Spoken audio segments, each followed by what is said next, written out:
ನಮಸ್ಕಾರ ನಮಸ್ಕಾರ welcome to our YouTube channel.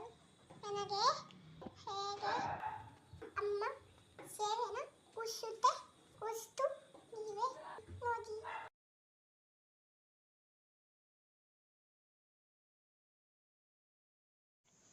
Hi, ಎಲ್ಲರಿಗೂ ನಮಸ್ಕಾರ. Welcome to my YouTube channel. ನೀವಿನ್ನೂ ನನ್ನ ಚಾನಲ್ಗೆ ಸಬ್ಸ್ಕ್ರೈಬ್ ಆಗಿಲ್ಲ ಅಥವಾ ಇದೇ ಮೊದಲು ನನ್ನ ಚಾನಲ್ ನೋಡ್ತಾ ಇದ್ದರೆ ದಯವಿಟ್ಟು ಸಬ್ಸ್ಕ್ರೈಬ್ ಮಾಡಿ, ಪಕ್ಕದಲ್ಲೇ ಇರುವ ಬೆಲ್ಲೈಕನ್ನ ಕ್ಲಿಕ್ ಮಾಡಿ. ಇದರಿಂದ ನಾನು ಹಾಕೋ ಪ್ರತಿ ವಿಡಿಯೋಗೂ ನೋಟಿಫಿಕೇಷನ್ ಬರುತ್ತೆ. ಮಿಸ್ ಮಾಡದೆ ಎಲ್ಲ ವಿಡಿಯೋಗಳನ್ನು ನೋಡಬಹುದು. ಈ ವಿಡಿಯೋದಲ್ಲಿ ಚಿಕ್ಕ ಮಕ್ಕಳಿಗೆ ಹೇಗೆ ಈ ರೀತಿ ಪರ್ಫೆಕ್ಟ್ ಸ್ಯಾರಿ ಉಡಿಸೋದು ಅಂತ ತೋರಿಸ್ಕೊಡ್ತಾ ಇದ್ದೀನಿ. ನಾನು ಸುಮಾರು ಸರಿ ಸ್ಟೇಟಸ್ಗಳಲ್ಲಿ ಮತ್ತು ಇನ್ಸ್ಟಾಗ್ರಾಮಲ್ಲಿ ಹಾಕಿದಾಗ ಯಾವ ರೀತಿ ಉಡಿಸಿದ್ಯಾ ಅಥವಾ ಚಿಕ್ಕ ಮಗುದೇ ಸ್ಯಾರಿ ಬರುತ್ತಲ್ಲ ಅದನ್ನು ಅಥವಾ ನಮ್ಮ ಸ್ಯಾರಿನೇ ಉಡಿಸಿರೋದಾ ಅಂತ ಮತ್ತು ಹೇಗೆ ಅಂತಲೂ ಕೂಡ ಕೇಳ್ತಾ ಇದ್ರಿ. ಅದಕ್ಕೋಸ್ಕರನೇ ಇವತ್ತು ನಾನು ಮಗಳಿಗೆ ಸ್ಯಾರಿ ಹಾಕಿ ಯಾವ ರೀತಿ ನಾನು ಸ್ಯಾರಿ ಹಾಕ್ತೀನಿ ಅಂತ ವಿಡಿಯೋ ಮಾಡಿ ಅಪ್ಲೋಡ್ ಮಾಡ್ತಾ ಇದ್ದೀನಿ. ದಯವಿಟ್ಟು ಕೊನೆವರೆಗೂ ವಿಡಿಯೋ ಮಿಸ್ ಮಾಡದೆ ನೋಡಿ. ನಿಮ್ಮ ಮನೆಯಲ್ಲೂ ಈ ರೀತಿ ಪುಟ್ಟ ಮಕ್ಕಳಿದ್ರೆ, ಅದರಲ್ಲೂ ಹೆಣ್ಮಕ್ಳಿದ್ರೆ ಈ ರೀತಿ ಸ್ಯಾರಿ ಎಲ್ಲ ಹಾಕಿ ರೆಡಿ ಮಾಡಿ ಫೋಟೋ ಎಲ್ಲ ತೆಗೆದಿಟ್ಕೊಳ್ಳೋದು ತುಂಬಾ ಖುಷಿ ಕೊಡುತ್ತೆ. ನೀವು ಕೂಡ ಈ ರೀತಿ ಈ ವಿಡಿಯೋ ನೋಡಿದ್ಮೇಲೆ ಸ್ಯಾರಿ ಹಾಕಿ ಹೇಳಿ ಈಸಿ ಆಯಿತಾ ಅಥವಾ ಹೇಗೆ ಅನ್ನಿಸ್ತು ಅಂತ ಹೇಳಿಬಿಟ್ಟು.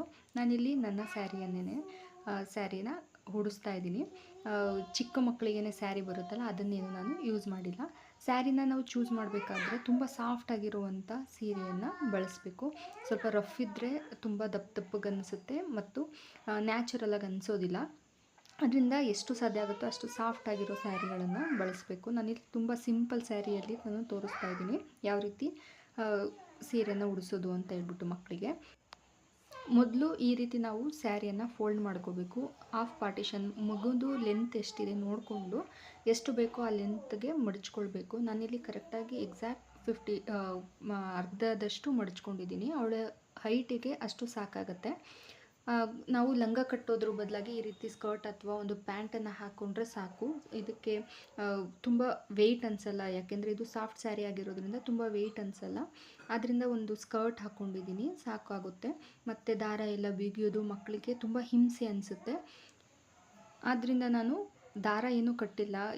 ಈ ರೀತಿ ಸ್ಯಾರಿಯನ್ನು ಸಿಗಿಸ್ಕೊಳ್ಳಿಕ್ಕೆ ಒಂದು ಸ್ಕರ್ಟನ್ನೇ ಯೂಸ್ ಮಾಡ್ತಾಯಿದ್ದೀನಿ. ಎಲಾಸ್ಟಿಕ್ ಇರುವಂಥ ಸ್ಕರ್ಟನ್ನು ಯೂಸ್ ಮಾಡಿಕೊಂಡು ನಾನಿಲ್ಲಿ ಸ್ಟಾರ್ಟಿಂಗ್ ಸಿಗಿಸ್ಕೊಳ್ತೀನಲ್ಲ ಅದನ್ನು ತುಂಬ ಹಿಂದೆ ಆದಂಗೆ ಸಿಗಿಸ್ಕೊಳ್ತಾ ಇದ್ದೀನಿ. ಯಾಕೆಂದರೆ ಸೀರೆ ಲೆಂತ್ ತುಂಬ ಉದ್ದ ಇರೋದ್ರಿಂದ ನಾವು ನೆರಿಗೆ ಮಾಡ್ಕೊಂಡಾಗ ತುಂಬ ಹೊಟ್ಟೆ ಮುಂದೆ ತುಂಬ ದಪ್ಪಗೆ ಬರುತ್ತೆ. ಅದನ್ನು ಕಂಟ್ರೋಲ್ ಮಾಡ್ಕೊಳ್ಳಿಕ್ಕೆ ನಾವು ಮೊದಲನೇ ಹುಟ್ಟು ಸೇರ್ಗು ಅಂತ ಏನು ಕರಿತೀವಿ ಅದನ್ನು ನಾನು ಹಿಂದೆಯಿಂದನೇ ತೊಗೊಂಡಿದ್ದೀನಿ. ಆವಾಗ ನಮಗೆ ಸ್ವಲ್ಪ ಲೆಂತ್ ಕಡಿಮೆ ಆಗುತ್ತೆ ನೋಡಿ. ಈ ರೀತಿ ಒಂದು ಸುತ್ತು ಕಂಪ್ಲೀಟ್ ನೀಟಾಗಿ ಸಿಗಿಸ್ಕೊಳ್ಬೇಕು. ನನ್ನ ಮಗಳಿಗೆ ತುಂಬಾ ಇಷ್ಟ ಈ ರೀತಿ ರೆಡಿ ಮಾಡ್ಕೊಳ್ಳೋದೆಲ್ಲ. ಕೆಲವೊಂದು ಮಕ್ಕಳು ಸಪೋರ್ಟ್ ಮಾಡೋದಿಲ್ಲ, ಬಟ್ ನನ್ನ ಮಗಳು ತುಂಬಾ ಸಪೋರ್ಟಿವ್ ಆಗಿರ್ತಾಳೆ. ಅವಳಿಗೆ ಈ ರೀತಿ ಸ್ಯಾರಿ ಎಲ್ಲ ಹಾಕಿ ರೆಡಿ ಮಾಡಿಕೊಟ್ರೆ ತುಂಬಾ ಖುಷಿ ಆಗುತ್ತೆ. ಅದರಿಂದ ತುಂಬ ಕೂಲಾಗಿ ಹಾಕಿಸ್ಕೊಳ್ತಾ ಇದ್ದಾಳೆ. ಅಮ್ಮ ಸ್ಯಾರಿ ಹಾಕ್ಕೊಡ್ತೀಯಾ ಅಂತ ಕೇಳಿದ್ರೆ ಹ್ಞೂ ಅಂದರೆ ಸಾಕು, ಫುಲ್ ಖುಷಿ. ಹೇಗೆ ಬೇಕು ನಿಂತ್ಕೊಂಡು ಹಾಕಿಸ್ಕೊತಾಳೆ. ಸ್ವಲ್ಪ ಅವಳು ನೋಡ್ತಾ ಇರ್ಬೋದು ಮುಖದಲ್ಲಿ ಎಕ್ಸ್ಪ್ರೆಷನ್ಸ್, ತುಂಬ ಖುಷಿಯಾಗಿದ್ದಾಳೆ ನಾನು ಸ್ಯಾರಿ ಹಾಕ್ಕೊಡ್ತೀನಿ ಅಂತ ಹೇಳ್ಬಿಟ್ಟು. ಹಾಗೆ ನಾವು ಸೆರಗು ಮಾಡ್ಕೊಳ್ಬೇಕಾದ್ರೆ ಏನು ಫೋಲ್ಡ್ ಮಾಡಿರ್ತೀವಿ ಅದನ್ನು ರಿಮೂವ್ ಮಾಡಿಬಿಟ್ಟು ಸಿಂಗಲ್ ಎಳೆನಲ್ಲೇ ನಾವು ಕಂಪ್ಲೀಟ್ ಸೆರಗನ್ನು ಮಾಡ್ಕೊಳ್ಬೇಕು.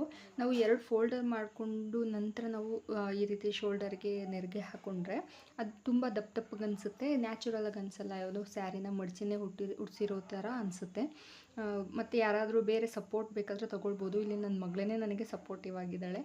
ಯಾವುದೇ ಹೆಲ್ಪ್ ಬೇಕಾಗಿಲ್ಲ, ಅವಳೇ ಈ ರೀತಿ ಎಲ್ಲ ಹಿಡ್ಕೊ ಅಂತ ಹೇಳಿದ್ರೆ ಹಿಡ್ಕೊಳ್ತಾಳೆ. ಸೊ ಅವಳ ಹೆಲ್ಪಿಂದನೇ ನಾನು ಅವಳಿಗೆ ಸ್ಯಾರಿ ಹಾಕ್ಕೊಡ್ತಾ ಇದ್ದೀನಿ. ನಿಮ್ಮ ಮನೆ ಮಕ್ಕಳು ತುಂಬಾ ಚಿಕ್ಕವರು ಅಥವಾ ಹಾಕಿಸ್ಕೊಳ್ತಾ ಇಲ್ಲ ಅಂತ ಹೇಳಿದ್ರೆ ಪ್ರೀ ಪ್ಲೇಟಿಂಗ್ ಕೂಡ ಮಾಡ್ಕೊಂಡು ಇಟ್ಕೊಂಡಿರ್ಬೋದು. ನಾನು ಸಿಂಪಲ್ ಸ್ಯಾರಿ ಅಲ್ವಾ, ಅಲ್ಲೇ ಈಸಿಯಾಗಿ ಮಾಡ್ಕೊಳ್ಬೋದು ಅಂತ ಹೇಳ್ಬಿಟ್ಟು ಮಾಡ್ಕೊಳ್ತಾ ಇದ್ದೀನಿ.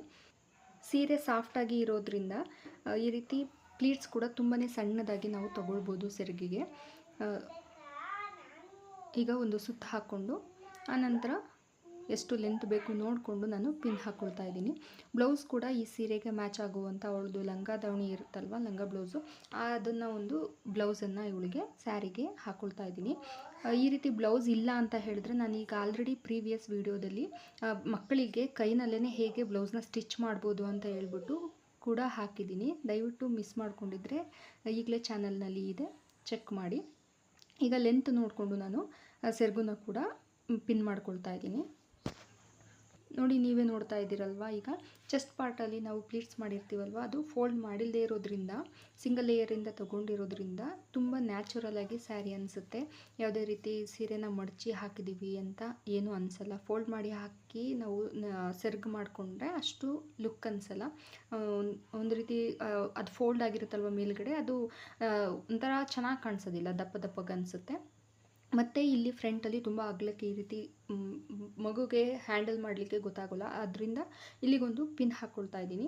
ದೊಡ್ಡವರು ಕೂಡ ಆಲ್ಮೋಸ್ಟ್ ಇಲ್ಲಿ ಸ್ವಲ್ಪ ಅಗಲ ಬರುತ್ತೆ ಅಂತ ಹೇಳಿ ಹಾಕ್ಕೊಳ್ಬಹುದು. ನೋಡಿ ಇವಾಗ ನಾನು ನೆರಿಗೆ ಮಾಡ್ಕೊಳ್ತಾ ಇದ್ದೀನಿ. ನೆರಿಗೆ ಮಾಡ್ಕೊಳ್ಳುವಾಗ ನಾವು ಸ್ವಲ್ಪ ತುಂಬ ಜಾಸ್ತಿ ನೆರಿಗೆ ಬರುತ್ತೆ, ಆದ್ದರಿಂದ ಸ್ವಲ್ಪ ಅಗಲವಾಗಿ ನೆರಿಗೆ ಮಾಡ್ಕೊಳ್ಬೇಕು. ಯಾಕೆಂದರೆ ಸೀರೆ ಲೆಂತ್ ತುಂಬ ಉದ್ದ ಇರೋದ್ರಿಂದ ಸ್ವಲ್ಪ ಅಗಲವಾಗಿ ನೆರಿಗೆ ಮಾಡಿಕೊಂಡ್ರೆ ಎಷ್ಟು ಬೇಕೋ ಅಷ್ಟೇ ನೆರಿಗೆಗಳು ಬರುತ್ತೆ, ತುಂಬ ದಪ್ಪ ಆಗೋದಿಲ್ಲ ಹೊಟ್ಟೆ ಭಾಗ. ನೋಡಿ ಇವಾಗ ನಾನು ಈ ರೀತಿ ನೆರಿಗೆ ಮಾಡ್ಕೊಳ್ತಾ ಇದ್ದೀನಿ. ಸೀರೆ ಎಷ್ಟು ಉಳಿದಿದೆಯೋ ಅಷ್ಟು ಕೂಡ ನಾನು ಈ ರೀತಿ ನೆರಿಗೆ ಮಾಡಿಟ್ಕೊಂಡು ಪಿನ್ ಹಾಕಿ ಇಟ್ಕೊಳ್ತಾ ಇದ್ದೀನಿ. ಹಾಗೆ ಸ್ವಲ್ಪ ಒಂದು 3-4 ನೆರಿಗೆ ಆಗುತ್ತೆ ಅನ್ನೋಷ್ಟು ಸೀರೆಯನ್ನು ಬಿಟ್ಟಿದ್ದೀನಿ. ಅದು ಯಾಕೆ ಅಂತ ಈಗ ಹೇಳ್ತೀನಿ ನಾನು. ಮತ್ತು ಇದನ್ನು ನಾವು ಸೈಡ್ ಪ್ಲೀಟ್ಸ್ ಮಾಡ್ತೀವಲ್ಲ, ಅಲ್ಲಿ ನಾವು ಸಿಂಗಲ್ ಆಗಿ ತೊಗೊಂಡಿದ್ವಿ ಅಲ್ವಾ ಸೆರ್ಗ್ ಹಾಕಲಿಕ್ಕೆ, ಸಿಂಗಲ್ ಆಗಿನೇ ನಾನು ಇಲ್ಲಿ ತೊಗೊಂಡಿದ್ದೀನಿ. ಯಾಕೆಂದರೆ ಮತ್ತೆ ಇಲ್ಲಿ ಫೋಲ್ಡ್ ಮಾಡಿಕೊಂಡ್ರೆ ಬ್ಯಾಕ್ ಚೆನ್ನಾಗಿ ಕಾಣಿಸೋದಿಲ್ಲ. ಜೊತೆಗೆ ಅಲ್ಲೂ ಕೂಡ ನಾವು ಫೋಲ್ಡ್ ಮಾಡಿ ಸ್ಯಾರಿ ಹಾಕಿದ್ದೀವಿ ಅನ್ನೋದು ತುಂಬ ಚೆನ್ನಾಗಿ ಅಬ್ಸರ್ವ್ ಆಗುತ್ತೆ. ಆದ್ದರಿಂದ ಈ ರೀತಿ ಸಿಂಗಲ್ ಲೇಯರಲ್ಲೇ ಪಿನ್ ಮಾಡಿಕೊಂಡು ಸೈಡ್ ಪ್ಲೀಟ್ಸ್ನ ನಾವು ತುಂಬ ಜಾಸ್ತಿ ತೊಗೊಂಡಾಗ ನಮಗೆ ಸೀರೆ ಲೆಂತು ಕೆಳಗಡೆ ತುಂಬ ಜಾಸ್ತಿ ಆಗಲ್ಲ, ಲೆಂತ್ ಏನಿರುತ್ತೆ ಅದು ಮೇಲ್ಗಡೆಗೆ ಕವರ್ ಆಗುತ್ತೆ.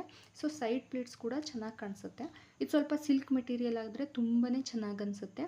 ಈ ಸಾಫ್ಟ್ ಸ್ಯಾರಿ, ಸಿಂಪಲ್ ಸ್ಯಾರಿ ಆಗಿರೋದ್ರಿಂದ ಸೈಡ್ ಪ್ಲೀಟ್ಸ್ ಅಷ್ಟು ಚೆನ್ನಾಗಿ ಕಾಣಿಸ್ತಾ ಇಲ್ಲ, ಅಂದರೆ ಅಬ್ಸರ್ವ್ ಆಗಿ ಕಾಣಿಸ್ತಾ ಇಲ್ಲ. ಬಟ್ ತುಂಬಾ ಚೆನ್ನಾಗಿ ಅನಿಸುತ್ತೆ ಈ ರೀತಿ ಮಾಡಿಕೊಂಡ್ರೆ. ನ್ಯಾಚುರಲಾಗಿ ಮಕ್ಕಳಿಗೆ ಅವ್ರದ್ದೇ ಒಂದು ಲೆಂತ್ದು ಸ್ಯಾರಿಯನ್ನು ನಾವು ಹಾಕಿದ್ದೀವಿ ಅನ್ನೋ ರೀತಿ ಈ ಸೀರೆ ಕಾಣಿಸುತ್ತೆ. ಹಾಗೆ ತುಂಬ ಈಸಿಯಾಗಿ ಈ ಮೆಥಡಲ್ಲಿ ಚಿಕ್ಕ ಮಕ್ಕಳಿಗೆ ಸೀರೆಯನ್ನು ಹಾಕ್ಕೊಡ್ಬಹುದು. ಯಾವುದಾದ್ರೂ ಸ್ಕಿಟ್ ಅಥವಾ ಸ್ಕೂಲ್ಗಳಲ್ಲಿ ಫಂಕ್ಷನ್ ಇದ್ದಾಗ ಈ ರೀತಿ ಮಕ್ಕಳನ್ನು ರೆಡಿ ಮಾಡಿ ಕಳಿಸ್ಕೊಡ್ಬೋದು. ತುಂಬಾ ಈಸಿ ಆಗುತ್ತೆ. ಯಾವ ರೀತಿನಪ್ಪ ಸೀರೆ ಹಾಕೋದು ಮಕ್ಕಳಿಗೆ, ಚಿಕ್ಕ ಮಕ್ಕಳಿಗೆ ಅಂತ ಯೋಚನೆ ಇರಲ್ಲ.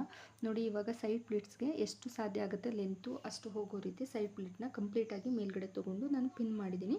ಈಗ ನೆರಿಗೆಗೆ ಮಾಡ್ಕೊಂಡಿದ್ವಲ್ಲ ಅದನ್ನು ಕೂಡ ತೊಗೊಂಡು ಉಳಿದಿದ್ದಂಥ ಒಂದು 2-3 ನೆರಿಗೆ ಆಗುವಷ್ಟು ನಾನು ಸೀರೆನೇ ಬಿಟ್ಟಿದ್ದೀನಿ ಅಂತ ಹೇಳಿದ್ನಲ್ಲ, ಅದನ್ನು ನೀಟಾಗಿ ತೊಗೊಂಡೋಗಿ ಹಿಂದೆಗೆ ಸ್ವಲ್ಪ ರೈಟ್ ಸೈಡಿಗೆ ಆದಂಗೆ ಸಿಕ್ಸ್ಕೊಳ್ತಾ ಇದ್ದೀನಿ. ಅದು ಕೂಡ ಬಿದ್ದೋಗಬಾರ್ದು. ನೀಟಾಗಿ ಆ ಎಲಾಸ್ಟಿಕ್ ಏನಿರುತ್ತೆ ಒಳಗಡೆ, ಆ ಎಲಾಸ್ಟಿಕ್ ಒಳಗಡೆಗೆ ನೀಟಾಗಿ ಹಾಕಿದ್ದೀನಿ. ಈಗ ನಾನು ಕರೆಕ್ಟಾಗಿ ನೆರಿಗೆಯನ್ನು ಪಿನ್ ಮಾಡ್ಕೊಳ್ತಾ ಇದ್ದೀನಿ. ನೆರಿಗೆ ಪಿನ್ ಮಾಡ್ಕೊಳ್ಳುವಾಗಲೂ ಅಷ್ಟೇ ಈ ರೀತಿ ಒಂದೇ ಸಮವಾಗಿ ಇಟ್ಕೊಳ್ಬಾರ್ದು. ಸ್ವಲ್ಪ ಮುಂದೆಯಿಂದ ಹಿಂದೆಗೆ ಹೋದಂಗೆ ಒಂದೊಂದು ಇಂಚು ಗ್ಯಾಪ್ ಬಿಟ್ಕೊಂಡು ನಾವು ಪ್ಲೀಟ್ ಮಾಡಿಕೊಂಡ್ರೆ ಹೊಟ್ಟೆ ದಪ್ಪ ಅನಿಸಲ್ಲ, ನೋಡ್ತಾ ಇರ್ಬೋದು. ಹಾಗೆ ಮಕ್ಕಳಿಗೆ ಈ ರೀತಿ ಪಿನ್ ಹಾಕುವಾಗ ಹುಷಾರು, ಹೊಟ್ಟೆ ಭಾಗಕ್ಕೆ ಬಿಚ್ಕೊಂಡ್ರೆ ಚುಚ್ಕೊಳ್ಳೋ ಅಂಥ ಚಾನ್ಸ್ ಇರುತ್ತೆ. ಅದರಿಂದ ಸ್ವಲ್ಪ ದಪ್ಪದಾದ ಪಿನ್ನನ್ನು ಬಳಸಿ ಪ್ಲೀಟ್ ಈ ನೆರಿಗೆಗೆ ಪಿನ್ ಮಾಡಿ ಆನಂತರ ಇನ್ಸೈಡ್ ಹಾಕ್ಕೊಳ್ಳೋದು ಬೆಸ್ಟು. ಚಿಕ್ಕ ಪಿನ್ ಆಗಿಬಿಟ್ರೆ ಮತ್ತೆ ಆ ಪ್ರೆಷರ್ಗೆ ಕಿತ್ಕೊಂಬರುತ್ತೆ, ಮತ್ತು ಮಕ್ಕಳಿಗೆ ಚುಚ್ಚೋದೆಲ್ಲ ಆಗುತ್ತೆ. ಅದರಿಂದ ಸ್ವಲ್ಪ ದೊಡ್ಡ ಪಿನ್ನನ್ನು ಹಾಕಿ ಈ ರೀತಿ ಸಿಗಿಸ್ಕೊಂಡ್ರೆ ನೋಡಿ ಎಷ್ಟು ಪರ್ಫೆಕ್ಟಾಗಿ ಅವಳದೇ ಲೆಂತಿನ ಸೀರೆ ಏನು ಅನ್ನೋ ರೇಂಜಿಗೆ ಕಾಣಿಸ್ತಾ ಇದೆ. ತುಂಬಾ ಮುದ್ದಾಗಿ ಕಾಣಿಸುತ್ತೆ. ಯಾರೇ ಆಗಲಿ ಒಂದು ಕ್ಷಣಕ್ಕೆ ಕೇಳ್ತಾರೆ, ಈ ಮಕ್ಕಳು ರೇಂಜಿಗೆ ಈ ಥರ ಪರ್ಫೆಕ್ಟ್ ಸ್ಯಾರಿ ಹಾಕ್ಕೊಡ್ಬೋದಾ, ಅಥವಾ ಎಲ್ಲಿ ಸಿಕ್ತು ಈ ರೀತಿ ಸ್ಯಾರಿ ಅಂತ ಕೂಡ ಕೇಳ್ತಾರೆ.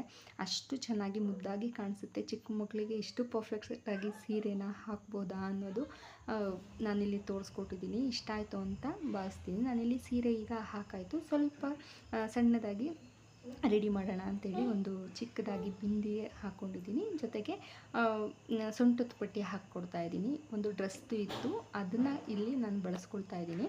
ತುಂಬಾ ಚೆನ್ನಾಗಿ ಕಾಣಿಸುತ್ತೆ ನೋಡಿ, ಪರ್ಫೆಕ್ಟ್ ಫಿನಿಶಿಂಗ್. ನನ್ನ ಮಗಳಿಗಂತೂ ತುಂಬಾ ಖುಷಿ ಆಗ್ತಾ ಇದೆ, ಸ್ಯಾರಿ ಹಾಕ್ಕೊಡ್ತಾನೆ ನಮ್ಮಮ್ಮ ಅಂತ ಹೇಳಿಬಿಟ್ಟು. ಯಾಕಂದರೆ ಬಗ್ಗಿದಾಗ ಮತ್ತು ಏನಾದರೂ ಓಡಾಡಬೇಕಾದ್ರೆ ಸೆರಗೆಲ್ಲ ಅವಳಿಗೆ ಮೇಂಟೈನ್ ಮಾಡೋಕ್ಕೆ ಬರೋಲ್ಲ ಅಂತ ಹೇಳ್ಬಿಟ್ಟು ಈ ರೀತಿ ನಾನು ಸೊಂಟದ ಪಟ್ಟಿನ ಸೀರೆಗೆ ಹಾಕ್ಕೊಂಡಿದ್ದೀನಿ. ಮತ್ತು ಇದೇ ಸ್ಯಾರಿನಲ್ಲಿ ಒಂದು ವಿಡಿಯೋ ಮಾಡ್ಕೊಳ್ಳೋಣ ಅಂತ ಹೇಳಿಬಿಟ್ಟು ಸಿಂಪಲಾಗಿ ರೆಡಿ ಆಗಿರೋ ರೀತಿ ನಾನು ಹೇರ್ ಸ್ಟೈಲ್ನ ಮಾಡ್ಕೊಳ್ತಾ ಇದ್ದೀನಿ. ಯಾಕೆಂದರೆ ಸಿಂಪಲ್ಲಾಗಿ ಇರುವಂಥ ಸೀರೆ, ಇದಕ್ಕೆ ತಕ್ಕನಾಗಿ ತುಂಬ ಸಿಂಪಲ್ಲಾಗಿ ಜಡೆ ಹಾಕ್ಬಿಡೋಣ ಅಂತ ಹೇಳಿಬಿಟ್ಟು ಹೇರ್ ಸ್ಟೈಲ್ ಏನು ಜಾಸ್ತಿ ಮಾಡೋಕ್ಕೆ ಹೋಗಲಿಲ್ಲ. ಆಲ್ಮೋಸ್ಟು ಸುಮಾರು ಸೀರೆ ಹಾಕಿದ್ದೀನಿ. ಹೇರ್ ಸ್ಟೈಲ್ ಕೂಡ ಜಡೆ ಹಾಕಿ ಮತ್ತು ದಿಂಡು ಹಾಕಿ ಎಲ್ಲ ಆಲ್ರೆಡಿ ಮಾಡಿರೋದ್ರಿಂದ ಸಿಂಪಲ್ಲಾಗಿರಲಿ. ಆಲ್ರೆಡಿ ಈ ಸೀರೆ ಹಾಕ್ಕೊಳ್ಳುವಾಗ ಸಂಜೆ ಟೈಮ್ ಹಾಕಿದ್ದು, ಮತ್ತು ಅವಳಿಗೂ ಕೂಡ ನಿದ್ರೆ ಬಂದರೆ ಬೇಗ ತೆಗಿಯೋಕ್ಕೆ ಹಿಂಸೆ ಆಗಬಾರ್ದು ಅಂತ ಹೇಳಿಬಿಟ್ಟು ತುಂಬ ಸಿಂಪಲ್ಲಾಗಿ ರೆಡಿ ಮಾಡಿದ್ದೀನಿ. ಅದಕ್ಕೊಂದು ಬ್ಯಾಂಗಲ್ ಮತ್ತು ಅವಳಿಗೆ ಕುಂಕುಮ ಇಟ್ಕೊಳ್ಳೋದಂದ್ರೆ ತುಂಬಾ ಇಷ್ಟ. ನೋಡಿ, ಕುಂಕುಮ ಇಟ್ಟ ಅಂತ ಕೇಳ್ತಿದ್ದಾಳೆ. ನೋಡಿ, ನೀವೇ ನೋಡ್ತಾ ಇದ್ದೀರಾ ಎಷ್ಟು ಪರ್ಫೆಕ್ಟಾಗಿ ನಾವು ದೊಡ್ಡವರು ಹೇಗೆ ಸ್ಯಾರಿ ಡ್ರೇಪ್ ಮಾಡ್ಕೊಳ್ತೀವಿ ಅದಕ್ಕಿಂತ ಮುದ್ದಾಗಿ ಕಾಣ್ತಾ ಇದೆ. ನೀವು ಕೂಡ ನಿಮ್ಮ ಮನೆಯಲ್ಲಿ ಚಿಕ್ಕ ಮಕ್ಕಳಿದ್ರೆ, ಚಿಕ್ಕ ಹೆಣ್ಮಕ್ಳಿದ್ರೆ 2-5 ವರ್ಷ ಈ ರೀತಿ ಈ ಒಂದು ಮೆಥಡನ್ನು ಬಳಸ್ಕೊಂಡು ನೀವು ಮಕ್ಕಳಿಗೆ ಸೀರೆ ಹಾಕ್ಕೊಡ್ಬೋದು. ತುಂಬಾ ಚೆನ್ನಾಗಿ ಅನಿಸುತ್ತೆ. ಈ ವಿಡಿಯೋ ನಿಮಗೆ ಇಷ್ಟ ಆಯಿತು ಅಂತ ಭಾವಿಸ್ತೀನಿ. ಇಷ್ಟ ಆಗಿದ್ದರೆ ದಯವಿಟ್ಟು ಲೈಕ್ ಮಾಡಿ, ಶೇರ್ ಮಾಡಿ, ಸಬ್ಸ್ಕ್ರೈಬ್ ಮಾಡಿ. Thanks for watching.